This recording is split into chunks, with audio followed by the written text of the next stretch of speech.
Quiero saludar en esta parte del programa a Brenda Estefan, analista internacional. Brenda es politóloga.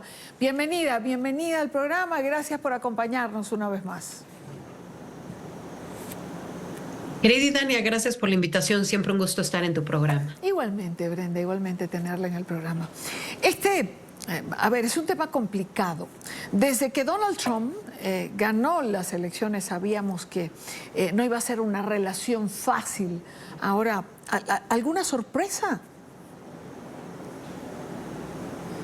Sí, no es ninguna sorpresa para quienes hemos venido siguiendo a Donald Trump y todos sus discursos de campaña, pues era evidente que esto iba a ir más allá de los meses electorales, que se iba a transformar en una forma de gobierno. Los nombramientos que hizo en los primeros días después de ser electo nos dicen mucho. Gente de línea muy dura en materia migratoria, que está a favor de la deportación masiva, gente que tiene como uno de sus temas centrales China y por tanto la presión a México para que disminuya la presencia de China en nuestro país. Desde luego, pues el famoso César de la Frontera, un hombre que incluso fue en parte responsable de la separación de familias migrantes en el primer mandato de Trump. Entonces, claramente estos nombramientos nos señalaban algo y pues la amenaza del día de ayer que hace Donald Trump de imponer aranceles de 25% a los productos que vengan de Canadá y de México, pues es una más de estas pues formas de Donald Trump de buscar sacar lo que quiere de su país vecino. Donald Trump es alguien al que no le gusta lo multilateral. Le gusta lo bilateral porque quiere hacer valer la asimetría de poder que le da ser el líder de la mayor potencia global. Y como sabe que desde luego Estados Unidos tiene una relación de interdependencia con México en la cual hay enorme cantidad de empleos que se generan a partir del comercio bilateral, que producimos de manera integrada, pero sabe que México necesita enormemente a Estados Unidos y por eso arranca con este movimiento que básicamente es llevar un poco a la orilla del ring a México y a Canadá para partir de ahí ya empezar a negociar, ¿no? Te presiono con una estrategia de fortaleza para sacar lo que yo quiero. ¿La respuesta de la presidenta Claudia Sheinbaum fue la correcta a su juicio, el leer esta carta en la mañanera? Pues mira, la carta para consumo nacional, que la lea, no sorprende que la lea en la mañanera, para consumo de la narrativa interna, pues puede funcionar, digamos, a nivel de su imagen en México. Pero para la relación con Trump, esa carta no funciona. Donald Trump no va a hacer caso de esos argumentos. Lo que hay que hacer con Donald Trump es, de los temas que a él le interesan, fentanilo, inmigración, que es por los que quiere imponer los aranceles. Él nunca habla de los aranceles per se, habla de los aranceles se van a imponer si no hay una detención del tráfico de fentanilo y de los migrantes. Entonces, lo que tiene México que hacer es tener una estrategia integral de negociación con un equipo negociador multidisciplinario en donde haya expertos en seguridad, expertos en migración y expertos en comercio exterior que puedan poner sobre la mesa, primero, cuál es la situación actual. ¿Cómo está el tema de la presencia de China en México? Algo que México no termina, el gobierno de México no termina de tener un mapa claro de esta presencia de China en México. Tenerlo con muchísima claridad y ponerlo sobre la mesa con entregables que sí puede hacer México, no porque Trump se lo esté pidiendo, sino porque también le conviene a México en materia de seguridad, en materia de una mejor gestión de los flujos migratorios. ¿Qué sí puede hacer México? Para disminuir la presión, que Donald Trump sienta que ganó algo, porque es un hombre profundamente transaccional y quiere ver que obtiene algo de esta relación. Entonces, entregar, digamos, cómo se puede medir la disminución de los cruces de fentanilo. El problema de fentanilo en Estados Unidos no se va a acabar con la acción de México.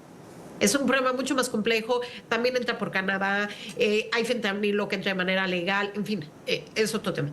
Pero para que haya esta señal de buena voluntad también del gobierno de México, se tiene que ver una mayor cooperación en esta agenda, en donde en los últimos 6 años prácticamente la cooperación en materia de seguridad ha sido nula.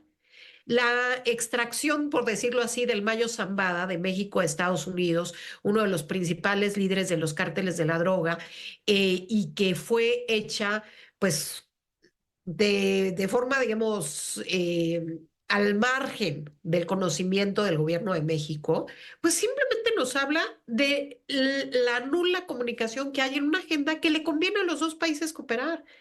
Porque está en el mejor interés de México y los mexicanos contar con la inteligencia estadounidense para tener una estrategia mucho más atinada en el combate al crimen organizado. Entonces, creo que más que someternos, como dicen algunos, es que este es un tema de orgullo nacional, no. Hay que ver cuáles son los intereses de México y los mexicanos, los empleos, el comercio, la seguridad y cómo se puede trabajar con Trump. No es fácil negociar con un bully como lo es Trump, pero hay que tener una estrategia clara y sobre todo, pues hay que tener los perfiles. México desmanteló a lo largo de los últimos 6 años muchas oficinas claves en temas internacionales, que hoy pues se ven ahí las carencias en estos espacios, ¿no? Ya no hay una Dirección General de Asuntos Internacionales en el Instituto Nacional de Migración, Claro. se quitaron las agregadurías en la Embajada de México en Estados Unidos que llevan los temas de migración y seguridad, y pues todos estos vacíos hoy se notan, y hay un vacío presupuestal, ¿no? En el presupuesto de egresos de la Federación de este año se le cortan recursos a la política exterior mexicana, 10% respecto al año pasado y 18% respecto al 2019, cuando estamos en medio de una enorme crisis geopolítica y del regreso de Donald Trump a la Casa Blanca. Claro. Ahora, la pregunta es si hay conciencia, ¿no?, en el gobierno de Claudia Sheinbaum de todo esto que está señalando Brenda Estefan, ¿no?, de que se descuidó la política exterior, de que sin negociación México va a perder muchísimo, porque ese intercambio comercial representa una buena parte del presupuesto de México. Ese dinero lo necesita la presidenta Sheinbaum para poder satisfacer la demanda social. Sí, sin duda. A ver, para México el comercio exterior es una entrada fundamental de divisas y el 84% de ese comercio exterior va a Estados Unidos. Entonces, el golpe sería mayúsculo. Para Estados Unidos, el comercio exterior es mucho menor respecto al tamaño de su PIB, porque tiene un mercado interno muy grande. Y eso hace que, incluso si se pelea con sus principales tres socios comerciales, Canadá, China y México, la economía estadounidense, desde luego que va a haber empresas que van a sufrir mucho, desde luego que va a haber intereses atropellados, pero no sufriría en la misma proporción que sufriría México. El argumento del gobierno de México en este momento es, si Estados Unidos impone aranceles, va a ser un balazo en el pie porque producimos de manera conjunta, porque va a haber empresas estadounidenses, lo decía la presidenta en la mañana, que se van a ver afectadas. Todo esto es cierto, sí es cierto, pero no es suficiente para convencer a Donald Trump. La manera en la que Trump está concibiendo la relación México-Estados Unidos va todo en la misma canasta, incluyendo fentanilo y migración. Entonces, estos argumentos netamente económicos y en donde dicen Trump no come fuego, estos números lo van a convencer, me parece que es un sueño ahí del gobierno mexicano. Creo que la estrategia tiene que ser mucho más integral, digamos, y tiene que llevar a la mesa elementos de las otras agendas para que realmente haya un entendimiento sobre lo que le interesa a Donald Trump de la relación con México. Desde luego que si al final de cuentas decide echar a andar los aranceles, que me parecen no serían a rajatabla, porque imagínate tú y Daniel lo que sería imponerle 25% de impuestos a los aguacates, que no hay sustitución porque no hay producción de aguacate en Estados Unidos. Sería una locura, ¿no? Para el estadounidense. Lo terminaría pagando el estadounidense. Eso se traduciría en pérdida de competitividad de la región y de empresas estadounidenses y en mayor inflación. No, Entonces, desde luego que habría una claro. afectación a Estados Unidos. No creo que sea rajatabla, pero sí creo que puede apretar de forma que sea muy negativo para la economía mexicana, y yo creo que el gobierno Claudia Sheinbaum debería estar tomando muy en serio estas amenazas. Claro, es que tampoco pudiese ser a rajatablas, Brenda, porque, es decir, estuve revisando cifras. California, Arizona, Texas dependen de México. Es el primer destino de las exportaciones de estos tres estados en los Estados Unidos. Y para otros 20 estados de la Unión Americana, México es el segundo destino de sus exportaciones. Es decir, tampoco es que Trump alegremente puede hacerlo sin recibir presiones, quizás de estos estados, de las autoridades. Puede ser a rajatabla. Eso de que sería rajatabla es un bluff que podría durar 24 horas o lo que sea, pero no puede ser a rajatabla simplemente porque, no por México, por los intereses estadounidenses.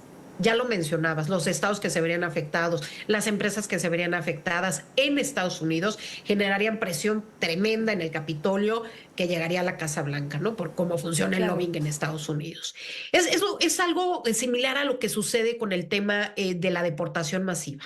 Esta idea de deportar a 11 millones de migrantes indocumentados acabarías con la industria de varios estados de la Unión Americana. A ver qué pasaría con el sector agrícola en California sin la mano de obra de los migrantes indocumentados.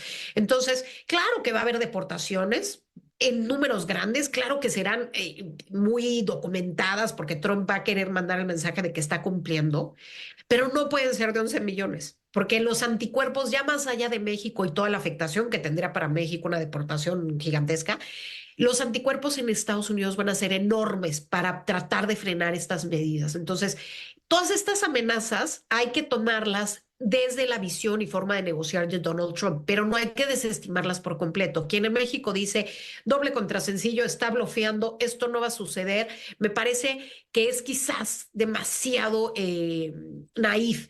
Creo que hay que ponerlo en su justa dimensión. No va a ser un impuesto parejo al 25% de todos los productos, no. No va a ser una deportación masiva de 11 millones de personas, no. Puede haber aranceles que dañen a la economía de México, sin duda. Puede haber deportaciones de cientos de miles de personas que dañen a México porque no estamos preparados para recibirlos también. Entonces, ¿qué tiene que tomar en cuenta la estrategia? Primero, estar preparados por si sucede. Y segundo, tener una estrategia de negociación comprensiva que incluya los tres temas y que tenga entregables para Donald Trump. La carta es una carta, me parece más para consumo interno, pero no es lo que se necesita en este momento para entrar en una negociación fuerte, formal, con el equipo de Trump, que tiene que ya arrancar, porque la amenaza de Donald Trump es que esto va a ser el 20 de enero, sí, a partir del día que él entra a la oficina oval. Entonces, las negociaciones no pueden esperar al 20 de enero, tienen que empezar ya. Se le adelantó Justin Trudeau a Claudia Sheinbaum, es decir, ya conversó con el presidente Trump. Y además lo escuchábamos, ya conversó de nuevo. Mientras que la presidenta Sheinbaum está en la solicitud, a ver si es posible una llamada a nivel de carta. Bueno, la presidenta dijo que está buscando la comunicación, espero que la comunicación se dé pronto. Desde luego, Trudeau tomó la delantera en este tema. Creo que México tiene que pensar también en cómo trabajar con Canadá. Estas recientes declaraciones desde diferentes figuras del gobierno canadiense con la opción de, pues, podríamos considerar dejar a México fuera del Telecán. Primero, nadie te puede sacar del Tratado de Libre Comercio. Tú te tienes que salir. Canadá se podría salir y irse a Estados Unidos y crear su propio acuerdo, pero nadie puede sacar a México del acuerdo como tal, de acuerdo a las reglas establecidas. Pero estas declaraciones no abonan en nada y lo que tendría que estar sucediendo es, habiendo conciencia en Ottawa y en Ciudad de México de la complejidad que traerá a la integración de América del Norte la presidencia de Donald Trump y como está en el interés de Canadá y de México, pues buscar justamente vías de coordinación, posiciones conjuntas, etcétera, que puedan fortalecerse de cara a Donald Trump. Como decíamos al principio de la entrevista, Idania, a Trump le gusta la vía bilateral. Él no le gusta que dos se le sienten a la mesa porque entonces ya pesan más.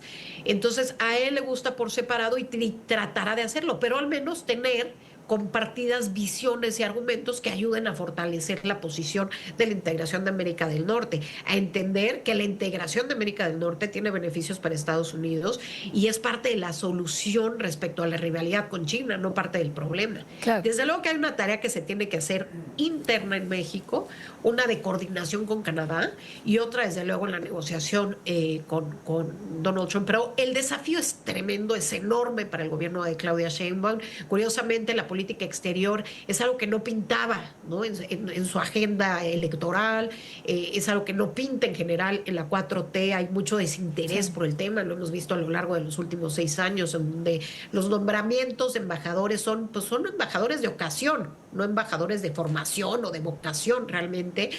Vemos cómo le disminuyen los recursos a esta materia y hoy vemos como esto que debiera ser una inversión, ¿no? Ver la política exterior como una inversión y no como un gasto, hace que las carencias que se han acumulado en los años recientes pues nos pongan en una situación aún más riesgosa ante la llegada de Donald Trump a la Casa Blanca.